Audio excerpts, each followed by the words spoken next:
He remembered hearing a voice, then realized he had been thrown into another world. He introduced himself as Naoto Kiritani, still shaken by what had happened. The man beside him introduced himself as Kenji Kinoshita and guessed they were both from another world. Kenji explained that, like Naoto, he was also a player cast into this world. Kenji kept thanking her for letting them stay at the inn and feeding them. They praised Miss Frida for saving their lives, saying they likely would have died without her. Frida modestly insisted she had done nothing special, though she admitted they had looked close to death. Naoto uneasily wondered if she expected something in return, but Frida noticed his stare and asked if something was wrong. Kenji panicked and said he was only stunned by her kindness, while Naoto awkwardly tried to stop him before he made things worse. Naoto challenged Kenji, asking if he really helped strangers out of pure goodwill, while Kenji recoiled and told him to stop. Kenji protested that they were being rude to Miss Frida and insisted she had saved their lives, while Frida gently said she did not mind, and Naoto tried to calm things down. Naoto warned that kindness was admirable, but Kenji was far too trusting. Naoto realized this world operated like a game, and that if they wanted to return home, they would have to defeat the Demon King. He pressed Kenji harder, asking why he was so quick to trust a stranger when they barely knew anything about this world. Kenji argued that even though he had only just met Frida, he could already tell she was genuinely kind, while Naoto tried to cut him off. Naoto repeated his warning and flatly told Kenji that he was too trusting. Kenji reminded him that they had been suddenly thrown into a bizarre place and had to clear an absurdly difficult game just to get back home. He urged Naoto to be more careful and said they first had to make sure he did not get manipulated by the Demon King before they could even think about defeating him.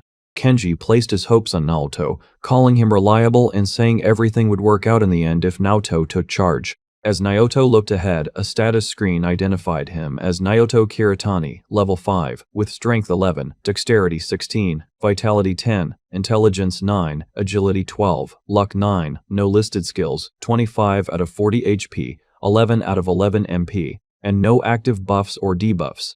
Naoto studied Kenji's status screen and realized he could inspect other people's stats, making him wonder if learning an opponent's abilities was part of this world system.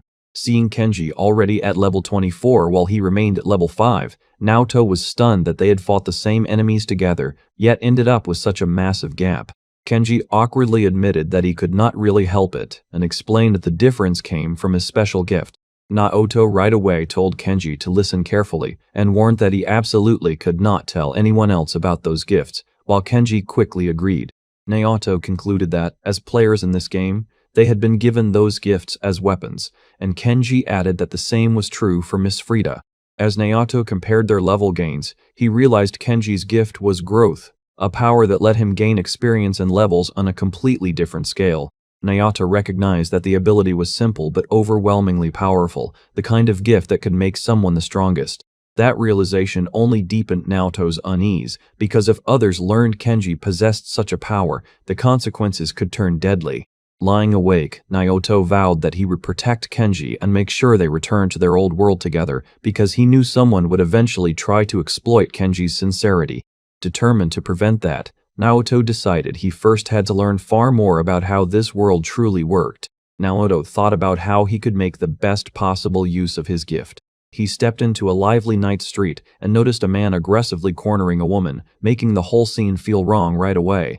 As he recognized the situation as all too familiar, nearby drunks slurred at him and asked if he was lost. He wondered whether stepping into a back alley at night in this world would bring the same kind of trouble as back home.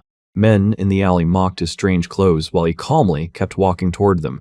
A woman in combat gear casually suggested he leave those fancy clothes behind, while the men around her started closing in. One thug urged the others to take everything from him. Naoto felt certain he had chosen the right path and concluded he had found real troublemakers. The thug called Bogart level 9 angrily demanded to know whether Naoto understood him or only spoke some foreign language. Naoto sized up the group and identified the woman as Donison, level 7, and another man as Jen, level 9, confirming the threat in front of him. Naoto noticed that all of them were only slightly higher level than he was and calmly measured the gap. He concluded that if Kenji at level 24 could probably handle the men waiting behind him, then these alley thugs were exactly the kind of targets he had hoped to find. Even as he judged himself not exactly harmless in a fight, Naoto's expression turned cold and dangerous. Bogard, a level 9 adventurer, lost patience and ordered the others to hurry up and take Naoto's things, while Naoto stood there unfazed as his own status showed level 5. In an instant, Naoto grabbed Bogard and shut him up, flatly telling him that his breath reeked and that he should stop talking. Bogard was thrown aside so violently that the entire group froze in shock. As dark energy swirled around him, Naoto's level jumped from 5 to 8, while Bogard's crashed from 9 to 3, leaving him barely able to continue.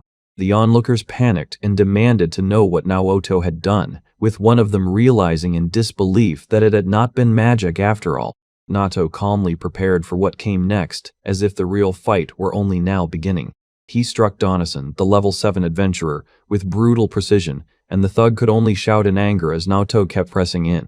The spell changes her condition in an unexpected way. Naoto drove the attack through without hesitation, and Donison cried out as he was overwhelmed at close range. With dark power gathering around him, Naoto coldly observed that these enemies were definitely stronger than the weak monsters from before, shocking the girl and the man watching.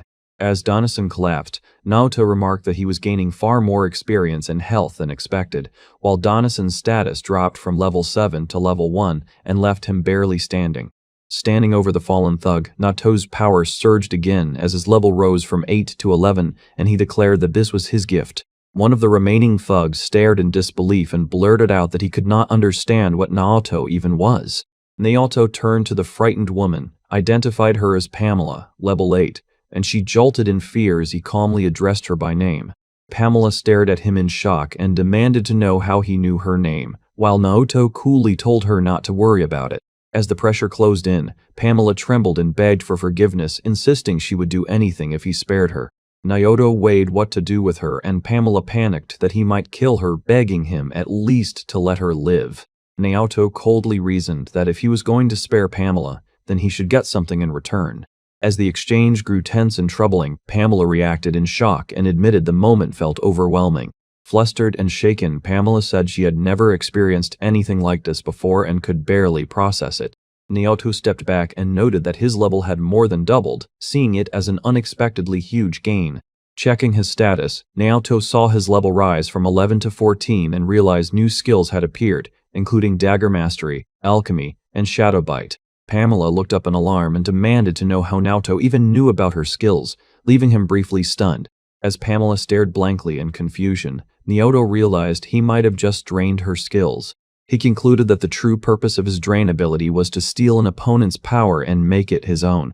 Thinking back on the weaker enemies from before, Naoto noted that he had only been able to take their physical strength and experience. With Pamela clinging to him and begging for help as the situation grew uncomfortable, Naoto realized that depending on how he drained someone, he could also take their skills. Pamela spoke desperately and said that if this was the condition, then she could become stronger too, while Naoto warned her not to complain later, and she shakily admitted she had no right to object now that she was only level 1. As the situation remained deeply uncomfortable, Naoto resolved to use his gift's true power. He declared that he would use that power to clear this terrible game. A status screen appeared for Frida, identifying her as an Adventurers Guild employee at level 2 with full health. Seeing his own status as Naoto Kiritani, level 1, he grimly realized that this really was a game. Naoto stared ahead in disbelief, disturbed by the existence of monsters and status screens and questioning how any of this could be real. He reflected that he had suddenly been thrown into another world and was now being forced to play along with this game as well. Naoto swore he would get revenge on the person responsible and warned them not to cross him, while the system explained that defeating the being known as the Demon King would clear the game and grant any wish, including returning to the old world or ruling this one. The explanation continued with the grim condition that there was only one Demon King. It added that this number was far smaller than the total number of people who had been sent into this world. Naoto grimly confirmed that this really was one of those deadly game-like worlds. He realized the true battle was between the people sent to this world, while the world itself was like a miniature garden built to contain them. Naoto understood that this was a race to defeat the Demon King before anyone else, and that every other player was effectively an enemy to be eliminated as the competition narrowed down. Looking over the ruined landscape, he cursed the twisted design of the game and bitterly thought that some god or demon must be laughing as they watched it all. Naoto swore he would survive no matter who he had to kill or betray, and vowed to return to his old world even if he had to drag others down along the way. Surrounded by monsters, he clicked his tongue and panicked, realizing he did not even have a weapon and wondering what kind of hopeless setup this was. As one of the beasts lunged in close, Naoto froze and let out a strained breath sharply. A voice suddenly shouted for the monster to come over there instead, yanking its attention away. A young man in clothes from another world waved wildly and yelled for it to come his way, even mocking the creature to provoke it. Seeing those unfamiliar clothes, Naoto right away realized the newcomer was another enemy player. The young man stepped out and loudly drew the monster toward himself, shouting for it to come his way instead. He slammed into the monster with full force and drove it back, shielding Naoto from the attack. After the clash, the rescuer dropped to the ground laughing breathlessly, clearly spent from the effort. Even so, he right away checked on Naoto and urgently asked whether he was hurt anywhere. Supporting Naoto on his shoulder, he warned that there were probably more giant monsters nearby, and said they needed to get out fast, asking if Naoto could still walk. Naoto stared at him in confusion and wondered what kind of person would help someone like this. As they moved, the young man asked where he could find some water, while Naoto judged from his foolishly open expression that the boy did not seem dangerous. Naoto was caught off guard by the realization that this supposed enemy had genuinely been worried about him. The young man quietly asked whether Naoto really had not been told the rules of this world, adding that they were supposed to be rivals.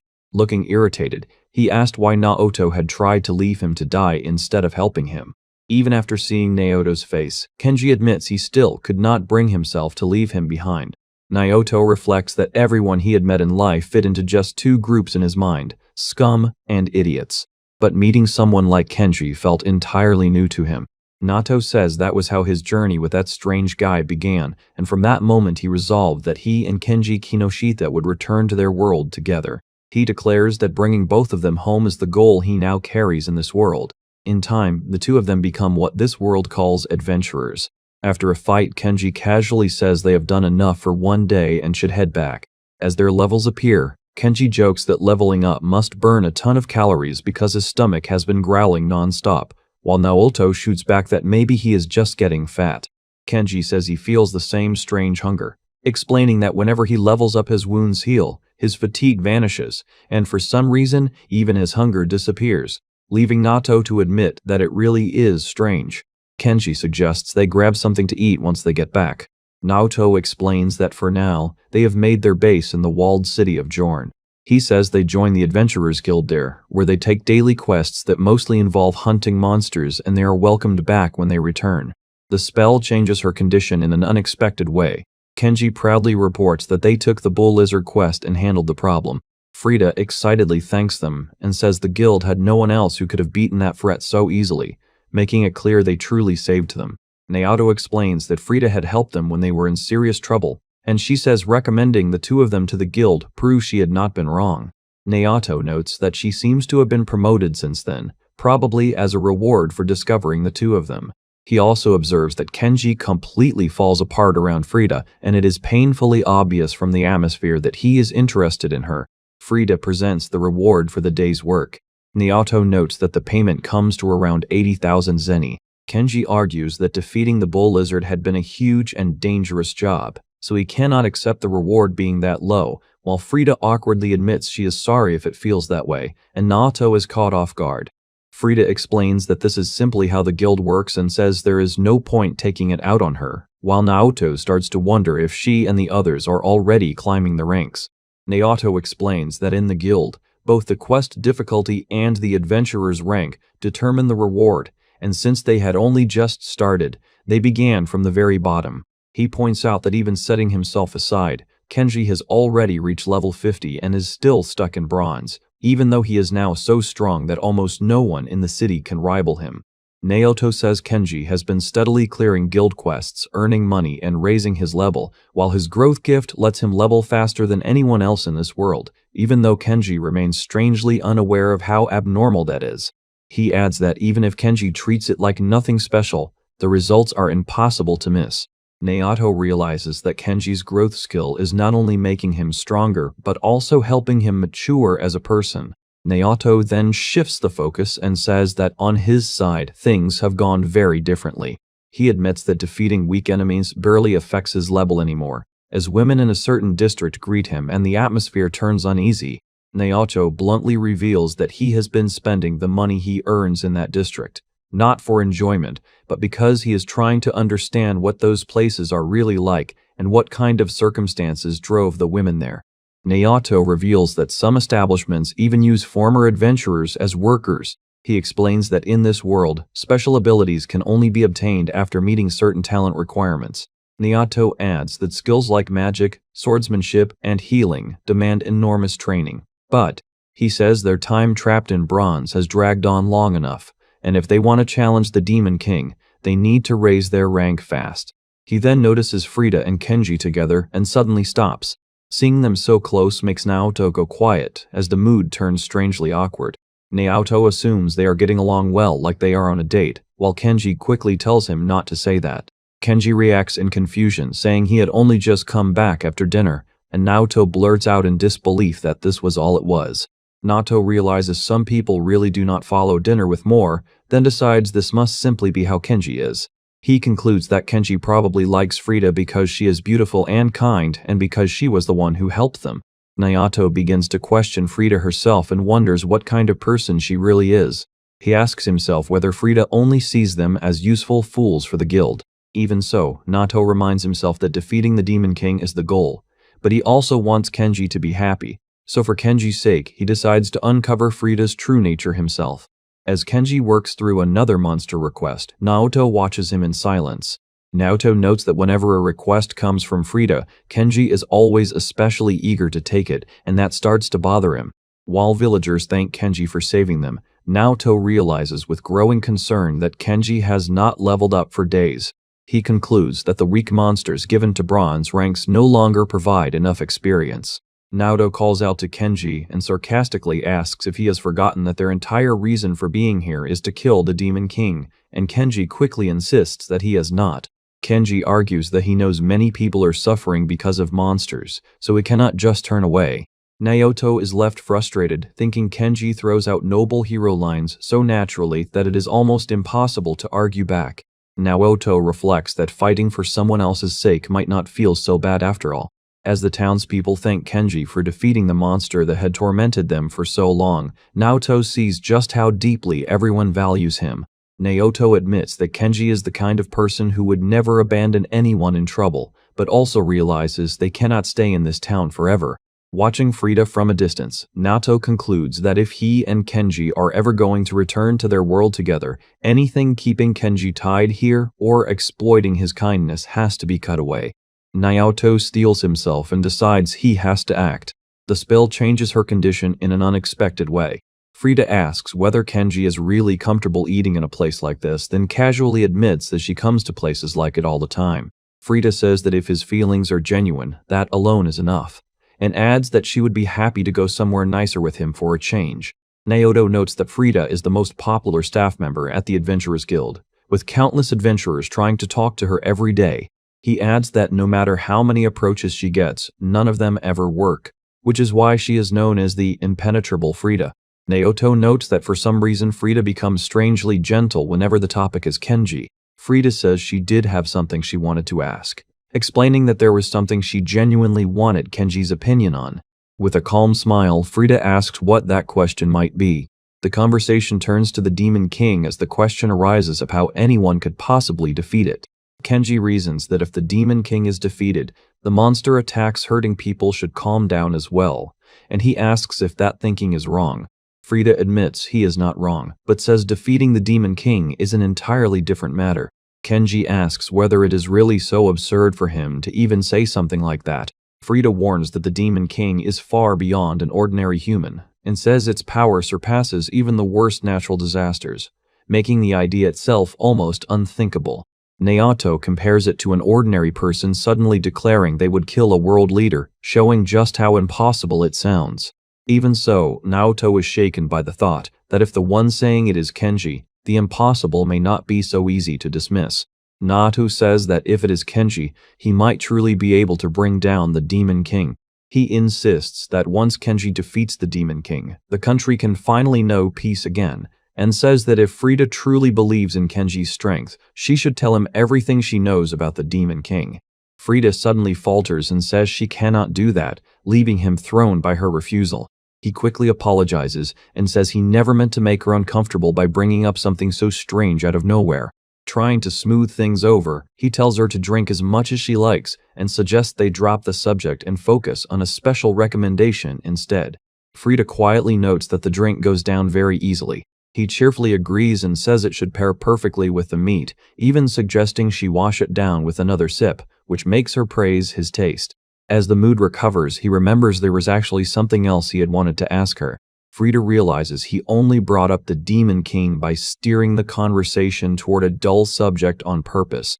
Naoto notices that as long as he avoids the Demon King, Frida seems much happier to keep talking, and he starts wondering why. Naoto notices Frida staring at him the entire time and feels as if she is silently trying to measure him. He calls out to Frida, and she only gives a vague, distant response while slumping over the table. Seeing she has no choice, Naoto decides to carry Frida home himself, noting that his increased strength makes it easy and that this world can be convenient in unsettling ways. As he moves, Naoto reflects that even though he had never used blades before coming here, repeated battles have made handling knives and daggers feel natural, and he realizes that dagger mastery has been carved into his body like muscle memory. He realizes that with his espionage and stealth-related skills, even tracking down where Frida lives is surprisingly easy. Naoto then focuses on alchemy, realizing it lets him judge a drug's effects at a glance and instinctively understand how to combine ingredients into medicines and other substances. After that, he recalls that all he had needed was to add a little something extra to the special drink he had recommended. In her weakened state, Frida murmurs Naoto's name as the moment turns deeply disturbing. Naoto coldly reflects that if he had spent longer in this world, he likely would have mastered these coercive methods too, since such crude techniques still seem rooted in an older age. Even so, he reminds himself that no matter how difficult the trial is, Kenji will overcome it, and that there is no monster Kenji cannot defeat. Frida presses Naoto on how he knew from their very first meeting that she and the others were strong. She points out that they had no visible strength, no weapons, and no magic, and says they only looked like two shabby young men. She then demands to know how he also knew about the cheat ability of the one who had already surpassed level 20. Naoto says it no longer matters whether she answers, because he already understands why. At that moment, he activates Drain and gains a new ability called Appraisal Sight. As he uses it, Naoto realizes he can now see Frida's hidden skill details and mockingly praises the impressive ability she kept concealed. Frida is stunned that her personal information is being exposed, while Naoto coldly notes that he can even see who she has been dealing with. He explains that his skill reaches that far because Appraisal Sight shows it to him clearly. Naoto reflects that even if two people share the same skill, its power can change depending on the user, and he notes that Frida is rambling about a guildmaster while sounding completely disoriented. He concludes that this is why she had favored a certain kind of man and why ordinary adventurers could never sway her, making the moment even more unsettling. Frida trembles that she had no choice, saying that once she partnered with the guildmaster, advancing meant surviving his tests. Naoto coldly points out that her hidden influence was something ordinary skills could never detect. He explains that what she relied on was neither a skill nor magic, but a technique honed through experience, which is why it never showed in her status. Then Naoto tells her he can still see everything about her clearly, and that leaves her shaken. As she quivers, he presses her about where and when she secretly met the guildmaster and what they discussed.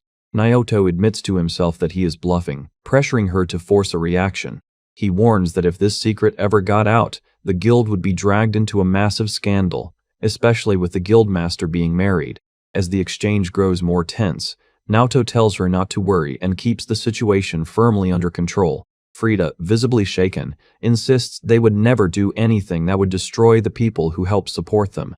She begs him to at least leave her the small rewards, saying that without them she will be trapped in the same harsh life forever. Frida gives him a strange, knowing look, and Naoto reads it as fear of losing his mercy, the look of someone who has grown used to being spared.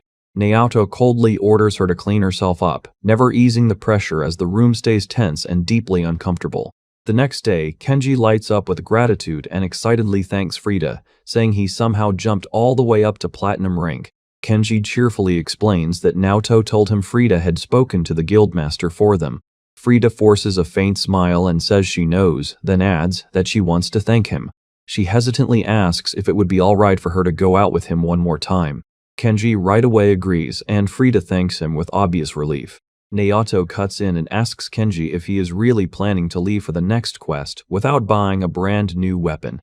Kenji agrees and rushes off, while Frida turns to Naoto and he tells her they can wait for Kenji in the meantime. As he takes her hand, Naoto apologizes to Kenji in his thoughts, but tells himself Frida is a cunning woman exploiting his kindness, and he has to get her into an empty room to drag out the truth. Frida quietly obeys as Naoto steels himself to eliminate every nuisance, even if that means bringing down the Demon Lord too. Naoto reflects that ever since Frida pushed their rank upward, their rewards, meals, weapons, and armor have all improved drastically. He notes that all of this is happening right in front of Kenji, whose gift of growth turns monster-related disasters into explosive progress. Naoto observes that Kenji has already shot up to level 80 in no time, while Kenji boldly declares that he wants to grow stronger and defeat the Demon Lord. The narration shifts to their current mission, which is to kill giant toads that can poison entire forests in the north. Once the creature stops moving, Naoto praises Kenji's performance and signals that they should keep going. Kenji suddenly cries out as he realizes the monster's poison is spreading across his body. He warns that at this rate even his hand will rot away, but says there is still something he has to do first. Kenji realizes the poison is triggering his growth again, and excitedly announces that he is leveling up. As Kenji cheerfully says he will hurry and catch up, Naoto apologizes to him in his thoughts and tells himself not to hesitate. Naoto explains that he is using Drain to steal all the experience for himself, saying it works like a familiar game mechanic while Kenji's growth weakens the monsters so Naoto can keep leveling. Naoto notes that to absorb them, the monsters have to be left half dead, and he admits it feels ugly while reasoning that if Kenji lands the finishing blow, the experience points would be split. As his level climbs to 50, Naoto pushes himself onward and declares that this is exactly what he needed. Naoto says he still cannot read the enemy's status just by leveling up, so he decides he will have to inspect it directly. He reaches into the creature and forces Drain further, pushing through the dangerous contact as he tears away its power. Naoto suddenly chokes and realizes the poison is far stronger than expected, saying it is eating him alive from the inside.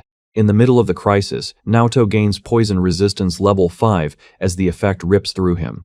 Seeing his arm return to normal, Kenji excitedly asks if Naoto managed to absorb it, and Naoto happily confirms that it worked perfectly. Naoto says he has finally figured out how to use the gift called Drain.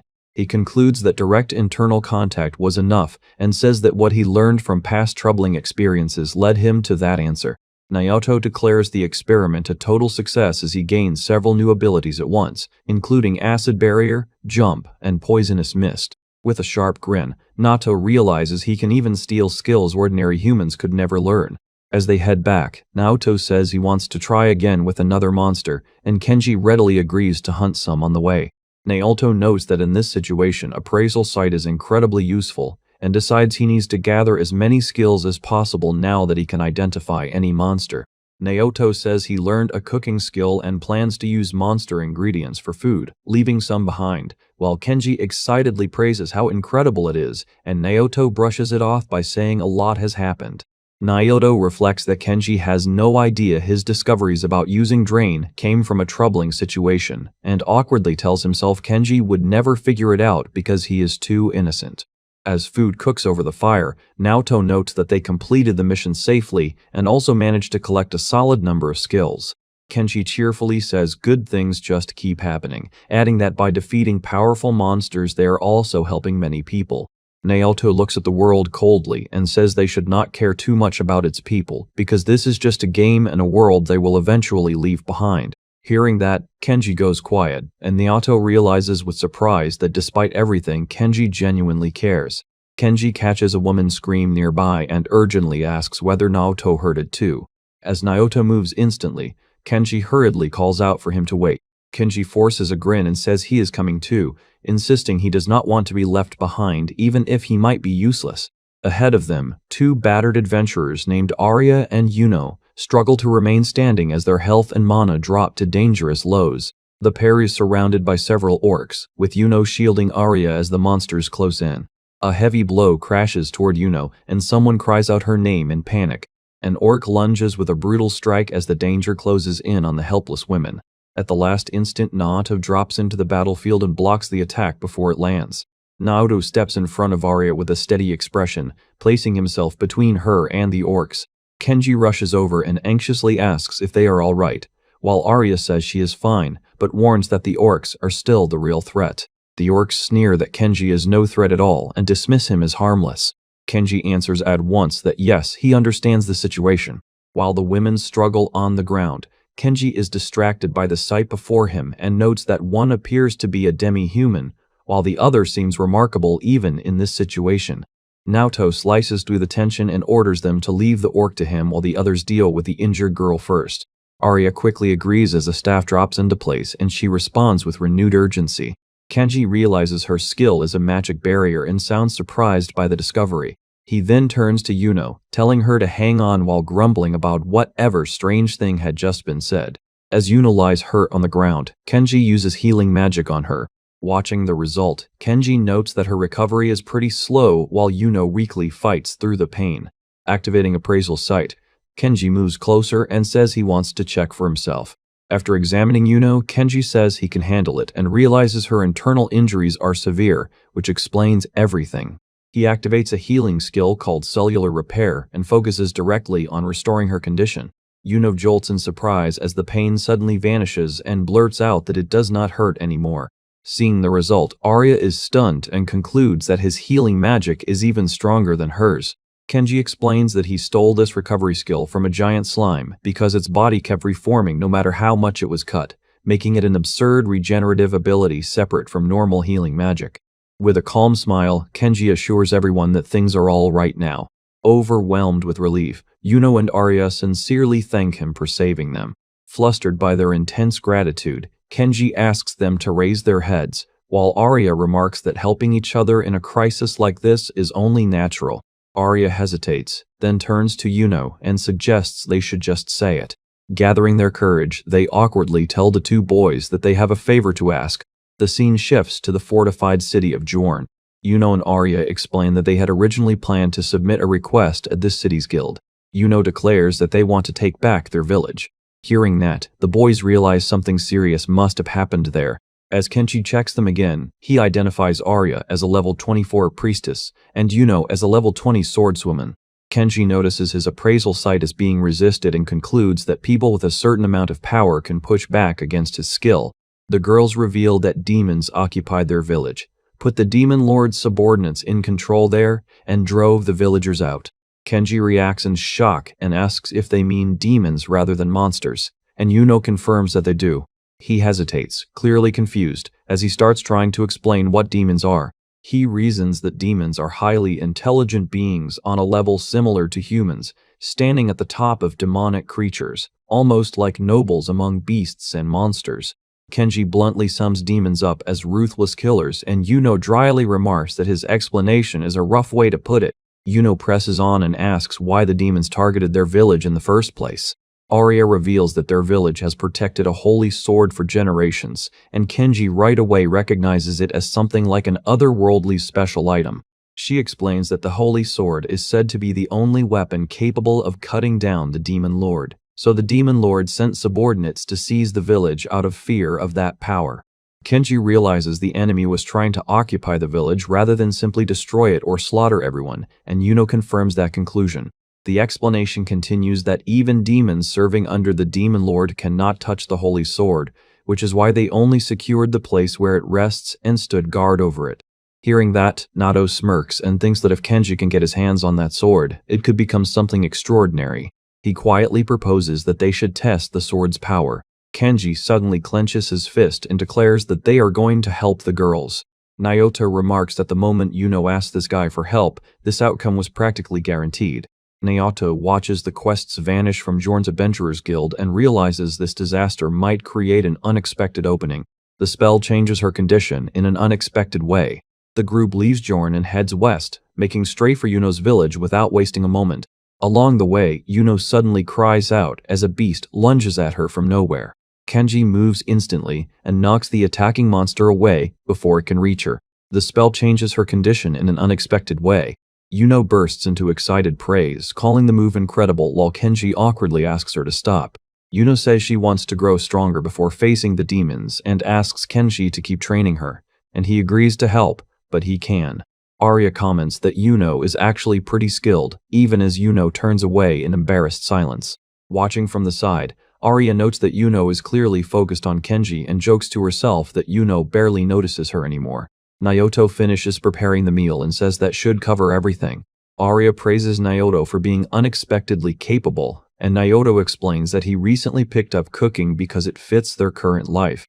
As Kenji cheerfully remarks that Yuno looks much livelier too, Naoto remembers that not long ago her eyes had looked completely dead. Yuno laughs and says she really is feeling lively, adding that traveling with someone different is a refreshing change, leaving the others quietly unsettled. Arya says there is something she wants to ask and directly asks whether Yuno is from the same village as her. Yuno answers that she is not, and Arya right away presses her on why. Arya explains that she happened to run into Yuno by chance while traveling as an adventurer. She says that after hearing Yuno's situation, she wanted to help, but she knew her strength alone would never be enough. Arya reasons that with two adventurers already risking their lives to help Yuno reclaim her hometown, the story sounds believable enough. Even so, Naoto admits he still cannot fully accept Yuno's story because her appraisal was somehow blocked, and he thinks there should be nothing suspicious about her even if he does not want to believe otherwise. Arya says Kenji is already absurdly strong, and with her own strength added to his, she believes they could overturn one or two entire countries. Naoto warns that once people realize that kind of power exists, they will try to seize it by any means, just like Frida did. The others crowd around Naoto and eagerly ask him to teach them, pressing him about how he swings and holds his weapon and whether he has some secret trick. Naoto awkwardly admits he has no tricks to teach, saying they have probably fought more battles than he has and that he can barely show them anything. Yuno lights up in amazement and calls him a genius, openly admiring him. One of the others quickly says that is fine and decides to simply watch Naoto closely and copy the way he moves. Watching the exchange, another companion remarks that the two are acting like an annoying pair of siblings and that Yuno seems to be forcing the mood. He then bitterly cuts off the thought and mutters that women lie without shame. Naoto's suspicions deepen as he wonders whether retaking a demon-filled village for the Holy Sword is really a trap laid for players, and whether Yuno herself might actually be a demon. He concludes that whether they are players, cheat users, or anything else that stands out, the Demon Lord may have already noticed them, and they have no idea what the other side is plotting. Naoto hardens his resolve and decides he will not let anything slip, reminding himself that he is used to both manipulating others and being manipulated, and bitterly accepting that he is not a good person. Looking at Kenji, Naoto thinks he is far too pure for this, and he swears he will never forgive anyone who tries to deceive that kind-hearted fool. He goes even further, vowing that anyone who shamelessly tries to use Kenji or profit off him through lies will answer to him. Naoto reflects that Kenji is the kind of man who would even trust someone like him in this cruel game. Because of that, Naoto decides he wants to settle this cleanly without letting any malice reach Kenji. Yuno suddenly teases him by asking what Naoto's target is this time, and Naoto quietly realizes why she is acting like that. Naoto notes that Kenji and Arya ate plenty of his food and then fell asleep, while the atmosphere around the camp grows more and more uneasy. He reveals that, using the alchemy skill he got earlier and making a few adjustments, he created a powerful substance to tip the situation. Naoto recalls that Yuno could instinctively smell things and had already been wary of him, while Yuno says she feels strange and the moment turns deeply uncomfortable.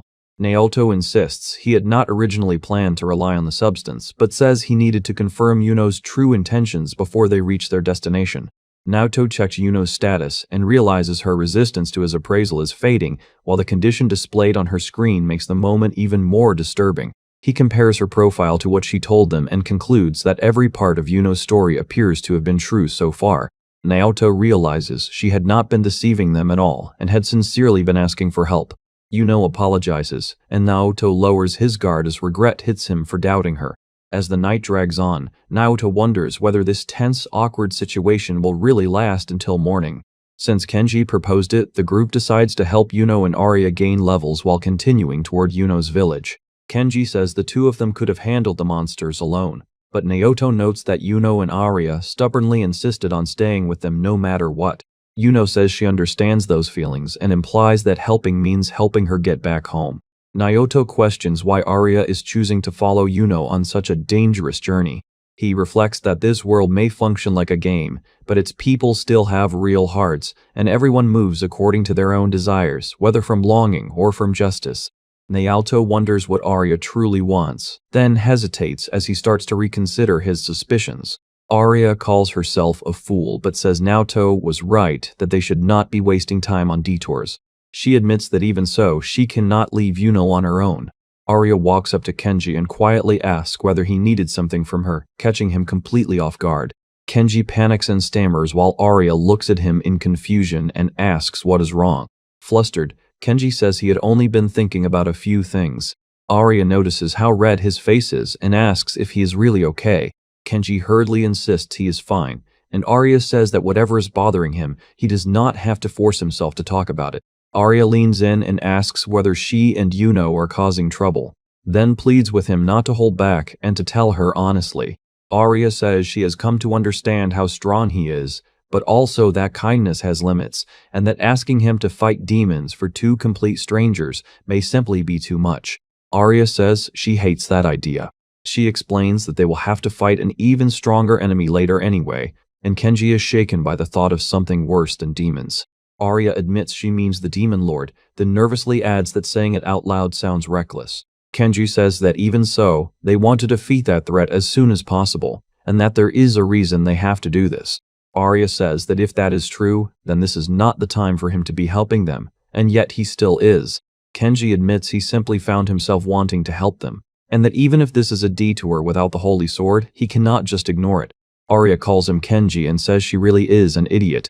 With a faint smile, Arya says she is actually the same as him, because she became an adventurer to help people in need. She confesses that she wants to help, but her level still has not risen, and watching Yuno go through something so cruel only makes her feel more powerless.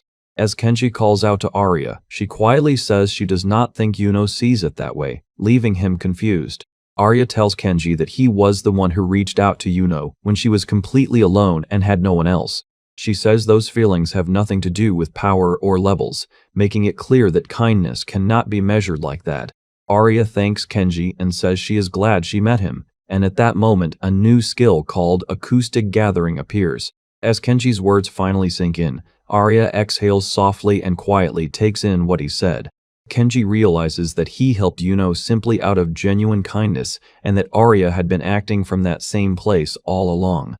A brief flashback shows Yuno repeatedly asking for help at night despite what had been an early arrangement, and the reaction suggests there was no easy escape from it. The group reaches a cliffside overlook, and someone asks if the place ahead is Yuno's hometown. They notice the town is wrapped in an elaborate magic barrier, and one of them judges that it feels less like protection and more like a warning to stay away as he activates Farsight. Through that view, he spots figures inside and confirms he can see something, then realizes those menacing shapes are demons. Yuno snaps that this is her hometown they are talking about, while the others remark that the enemies look strong and ask whether the plan is really to charge in head-on. Yuno demands to know what happened to the villagers, and the report that comes back is grim, with no humans in sight and apparently no demons left in the village either. Yuno reacts in alarm and starts to dread what Naoto is implying. A horrifying sight of bones and monstrous figures makes it undeniable that the village has become a ruin ruled by demons. Naoto studies the scene and says this is exactly why players have to be careful. He warns that players only have one life in this world, and one mistake could wipe all of them out. Naoto steadies himself and tells the group they will need a plan. Inside the village, several demons stand guard, making the barrier and occupation impossible to deny. Naoto unleashes a loud skill call, and the sudden shout echoes across the area to draw the demons' attention. The demons turn toward the source as the challenge rings through the village. Naoto charges in with a grim smile, cuts down an enemy, and coldly remarks that the demons really did come out to face him. As the demons close in, Naoto coolly decides there is no reason to hold back, even as the strain of combat makes his heart pound. Surrounded by multiple demons rushing him all at once, Naoto stands his ground without the slightest flinch. A demon smugly reveals that it has filled the area with paralyzing poison breath, certain that Naoto can no longer move. Naoto dismisses them as weak enemies, saying these creatures might threaten Arya and Yuno. But to him, they are nothing more than useful experience and skills. As one demon desperately begs for help, Naoto decides to pierce straight through their hardened claws so he can steal their abilities faster. Hearing the plea, Naoto realizes the demon understands human speech and coldly asks if it is begging for mercy. With the village's piles of bones spread before him, Naoto asks whether the people of this village also begged for mercy. He passes judgment without hesitation and condemns the demon to suffer and die as his attack lands. Elsewhere, the others observe that Naoto's diversion has worked. Kenji says he will search for Yuno and rescue her while also looking for the holy sword, and the others urge him to be careful and leave the rest to them. As Naoto enters the temple, he remembers Yuno saying the sword was hidden in the deepest part of the ruins. Surrounded by bones and bodies, Naoto is shaken as he realizes the skills scattered here belong to ordinary people who once lived happy lives, and all he can think about is how horrifying war's aftermath truly is. A woman suddenly appears before him and casually remarks that yet another human has arrived. She looks down on humans and says they really are stubborn creatures. Naoto identifies her as a demon, and her overwhelming status reveals she is level 100. Studying him closely, she says he feels different from the other humans she has met. Recognizing something about him, she realizes he reminds her of a woman who came there before. She recalls that the woman had been utterly determined to kill every last one of them. Naoto notices the woman's modern sneakers and parka and freezes at what that implies. In shock, he realizes the woman she described is someone he knows. Naoto is shaken as the clues confirm that the woman being described came from his own world. He realizes there are other players like them and that she must have heard the Holy Sword could defeat the Demon Lord. He concludes that she tried to seize the Holy Sword before anyone else so she could escape this deadly game. Naoto remembers that even he only reached level 120 so fast because of his growth gift. He understands that for an ordinary player, defeating even a level 100 underling should have been almost impossible. Even the demon admits that the woman had possessed unusual power. The demon coldly mocks her, asking if she truly believed a mere human could stand against her magic. She adds that the woman was made into an example for every other human who dared oppose her. The demon describes the aftermath in a deeply cruel way, making it clear the woman was subjected to severe mistreatment and stripped of her dignity. She continues with grim detail, saying the woman endured humiliation to stay alive and the atmosphere turns unbearable. As the demon recalls the woman's final resistance, she says the victim cried out in despair that this was not what she had been promised. The demon smugly adds that the woman finally broke down, begging for mercy as the situation turned even more cruel. Naoto cuts her off, saying that was enough as he steps forward with rising fury. He instantly stacks multiple abilities at once, reinforcing himself with demonic march, protection, magic resistance, sword fighting, and a speed boost. With anger spilling over, Naoto declares that he no longer sees the demon as someone worth sparing. The demon reacts with mocking disbelief and asks whether he truly thought she was human. Naoto charges straight at her and vows that he will kill her without remorse. The demon answers by unleashing a destructive attack and coldly orders him to burn to cinders. Naoto tracks the incoming blast and realizes it is fast, but still within his reach. He steadies himself and compares the attack to a batting center fastball, using that familiar image to meet it head-on. Naoto's sudden rush catches the demon off guard, and she jerks back in shock as he closes the distance in an instant. The spell changes her condition in an unexpected way. Naoto drives straight into the demon's defense, smashing his attack against a massive magical barrier she throws up in front of him. Pushing through the resistance, Naoto glares at the demon as her insult about an insolent one still hangs in the air. The demon realizes in panic that Naoto is crushing the magical barrier passed down to her by the demon lord himself. Naoto tears through the collapsing defense and declares that she is the one he wants. As enemies crash around him, Naoto clicks his tongue and realizes he may be starting to collect duplicate versions of skills he already absorbed. A sudden strike makes Naoto jolt in alarm as another enemy lunges into the fight from the side. A lizard-like warrior whips up a violent spiral attack, sending cutting wind surging around its weapon. The creature furiously demands to know how Naoto dared do this to its comrades, then realizes in disbelief that Naoto blew away its poison breath. More demons rush in with furious threats, vowing revenge and promising to tear Naoto apart, while the woman beside him lets out a sharp cry. As the enemies gather, one of them unleashes a spell and invokes Enkitix Zm Feloti, causing a magic circle to spread across the battlefield. Naoto looks up in alarm as the attack takes shape, and the incoming technique is identified as Whirling Flame. Arya suddenly leaps into the blaze and swings her weapon upward, intercepting the attack before it can reach Naoto. Seeing the fiery clash, Arya calls out anxiously and asks whether Naoto is alright. Naoto says he is fine, and tells her to save her strength, and right away asks whether the magic circle from earlier was her doing. Flustered and embarrassed, Arya admits that it was her skill and explains that she used it because she thought Naoto was in danger. Naoto realizes Arya had a skill like that and acknowledges that she saved him, then turns back to the battle and says they should finish off the rest.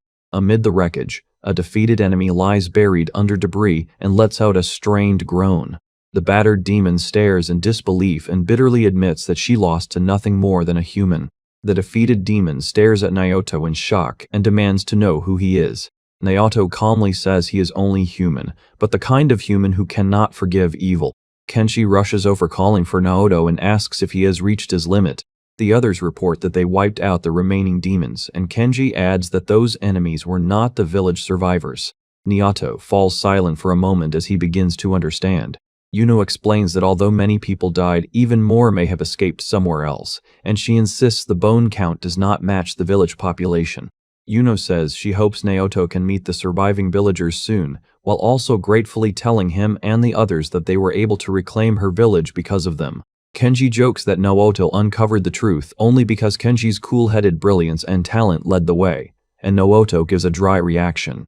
Naoto thinks that even if she is a demon, treating her like this is still too cruel, while the battered woman awkwardly insists she was only thinking. Kenji steps in and tells Naoto to leave the woman to him, promising he will not do anything too harsh. Naoto tells Kenji to handle this place with the others and go find the holy sword, and Kenji agrees at once. As they move out, Kenji says he will leave this matter to Naoto. The battered demon says resistance is pointless, but insists she would never submit and become a mere human no matter how much pain she suffers. Hearing that, Naoto lets out a low breath and finds her reaction unexpectedly interesting. Naoto says he has several ideas in mind and asks if she is willing to try one of them. The story shifts to the holy sword, a blade said to have appeared suddenly long ago and remained enshrined in the village for hundreds of years as the weapon meant to defeat the demon lord. It is explained that adventurers came to the village every day to test whether they could pull the sword free, but in the end, no one succeeded, and the only person even said to be capable of such a feat was a hero. Naoto stares at the pedestal and realizes this must be the legendary holy sword destined for the hero who will defeat the demon king. As Naoto looks at the blade, Yuno points out that Kenji is traveling to defeat the demon lord, and Naoto quietly answers that he knows and that he must defeat it himself. As they face the blade, it is said that whoever pulls this sword free is destined to defeat the demon lord, and a worried voice asks what he plans to do if he cannot draw it. Kenji says that if he cannot do it now, he will think of another way, because he has to defeat the demon lord no matter what, and he trusts that Naoto will help him find a solution. Even so, Kenji steels himself and says he does not need to rely on the holy sword to fulfill his mission, because he still has his own gifts and can keep leveling up to grow stronger. He goes as far as saying he would defeat the demon lord barehanded if he had to, leaving Naoto stunned by how serious that resolve sounds. Kenji suddenly shakes off his anxiety, says worrying will not help, and decides he should at least try pulling the sword first. The moment shifts as Kenji grips the hilt and pulls the holy sword free with startling ease. Holding the drawn blade, Kenji admits in disbelief that he really pulled it out that easily, while the girl beside him can only stare and agree. Then a message appears before him, announcing that he has obtained the holy sword. Naoto is shaken by a voice speaking directly inside his head, and he realizes the holy sword must be one of the special items the game's developer placed in this world. Seeing his troubled reaction, the girl hesitantly asks Kenji whether he is unhappy with this outcome. Kenji says he is happy because obtaining the holy sword gives him a better chance of defeating the demon lord. Arya quietly takes that in, and Naoto notices she looks strangely sad as he wonders what she is thinking. Arya suddenly asks Kenji to take her with him on his journey to defeat the Demon Lord. Kenji is caught off guard and tells her Yuno's village is safe now, so there is no reason for her to risk her life with them. He adds that they will be facing terrible enemies along the way, and he is not sure he can always protect her. Even so, Arya insists that she still wants to go with them because she wants to help. Arya says Kenji gave her courage when she was weak, and she firmly declares that she wants to help him too, leaving him speechless. She explains that he was always protecting them, that she was happy he cared enough to worry about them, and that she now feels strong enough not to be a burden. But as she thinks about the possibility of his journey ending in death, Arya falters and struggles to say more. Naoto realizes Arya is scolding Kenji in her own way, since he had tried to save Yuno's village while still chasing the Demon Lord and had been criticized for taking reckless risks. Arya realizes Kenji had been worried about her all along, and the thought hits her just as deeply as Naoto's own realization. Kenji notices Arya shaken and softly calls her name as she struggles to hold back her emotions. A desperate cry for help and forgiveness suddenly echoes through the area, interrupting the moment. The scene cuts to a hostile encounter where someone cruelly pressures another person, and the atmosphere turns deeply disturbing.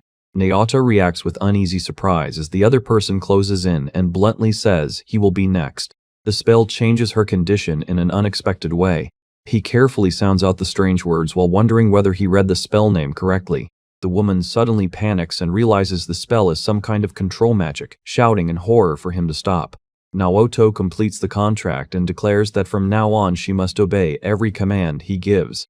He then reflects that the spell is basically only effective against weaker opponents, though he has already used it on several low-level enemies. The woman asks how he feels, and he weakly insists he's fine. Then her voice turns threatening as she warns that if he cries out, she'll make this much worse, turning the moment deeply tense. She coldly adds that once the Demon Lord is dead, she'll dispose of him too, and warns him never to interfere again. The cat-eared girl clings to him and cheerfully says she understands and wants to come too, while he awkwardly goes along with it. Stunned by what he just heard, he turns back and demands to know what she said. Kenji raises the holy sword, and the others freeze as they realize he truly pulled the legendary blade meant for the chosen hero. The cat-eared girl excitedly declares that this proves he really is the hero, especially after he and his party defeated the demons and freed the village so quickly. Someone says that now the only thing left is defeating the Demon Lord. With the city spread out in the distance, Kenji agrees, but the unease on his face makes the others ask what's wrong and whether he's hesitating. Kenji denies it and reminds Naoto that once they defeat the Demon Lord, Naoto will get what he was promised, and Naoto quietly says that was always the deal. Kenji hesitates, then admits that if the granted wish is not limited to returning home, it may not be that simple. Naoto panics, grabs his head and hurriedly apologizes, telling Kenji to forget it, but Kenji presses him on what's wrong. Looking out over the city, Kenji asks if Naoto is starting to care about this world, and Naoto admits that maybe he is, especially after being shown kindness here. Naoto awkwardly says he gets what Kenji means and admits he can see it too. The spell changes her condition in an unexpected way. Kenji bluntly guesses that Naoto is really talking about Arya, leaving Naoto flustered and speechless. With Arya on his mind, Naoto admits she's kind and beautiful and wonders if he's really the type to fall for a girl over her looks, before correcting himself and insisting it's more than that.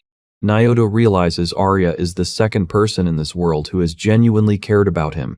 Smiling brightly, Naoto tells Kenji that Kenji is the first. Kenji quietly realizes that most people would never care that much about Naoto if they knew just how overwhelmingly strong he really is. Kenji studies Naoto and decides that Naoto may be honest at heart, but that same honesty leaves him dangerously exposed. Naoto resolves that he cannot let this broken game destroy Kenji, and even as he brushes off what happens to himself, he insists he wants to send Kenji safely back to his original world. Kenji bluntly says Arya must have realized how foolish Naoto is, and Naoto instantly protests at being called stupid. Kenji points out that Naoto has found a woman who likes him for more than appearances, and Naoto awkwardly admits that's one way to put it. As Naoto thinks about the danger around Kenji, he remembers that other players may gather around him to exploit his strength, Arya included, yet he still refuses to reduce everything to a game. Kenji suddenly tells Naoto to give up on Arya, then declares that she's deceiving him and that her interest has gone too far, leaving Naoto stunned. Naoto demands proof, and Kenji fires back that Naoto has no idea what he's dealing with. Kenji reveals that he once got involved with a woman who looked like Arya, and Naoto yells at him for dropping that on him so suddenly. A voice from inside casually